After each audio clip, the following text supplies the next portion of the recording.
नागपूर जिल्ह्यातील रामटेक तहसील जवळच्या कांद्रीवाईन परिसरात खेळत असताना अचानक अंगणात लावलेला लोखंडी गेट एका चिमुकल्याच्या डोक्यावर पडून त्याचा उपचारादरम्यान मृत्यू झाला। ही घटना 15 मे सकाळी 11 वाजता घडली। माहितीनुसार कांद्रीवाईन येथील रहिवासी विशाल मसराम यांचा 3 वर्षाचा मुलगा रोशित विशाल मसराम हा घराजवळील दीपक गणेश कठोते यांच्या घराच्या अंगणात आपल्या 3 मित्रांसोबत खेळत होता। अंगणातील लोखंडी गेट पूर्णपणे बंदिस्त नसल्याने हा 3 वर्षाचा चिमुकला गेट जवळ गेला असता अचानक त्याच्या अंगावर भला लोखंडी गेट पडला।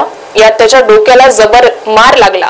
परिसरातील लोकांनी चिमुकल्याच्या अंगावरील गेट उचलून त्याला प्राथमिक आरोग्य केंद्र मनसर येथे नेले, मात्र डोक्याला जबर मार लागल्याने त्याचा प्राथमिक उपचारादरम्यान मृत्यू झाला। चिमुकल्याच्या अशा एकाएकी निघून गेल्याने त्याच्या आई वडिलांवर व कुटुंबियांवर दुःखाचा डोंगर कोसळला आहे। महाराष्ट्र टीव्ही 24 साठी अजय मेहर, रामटेक।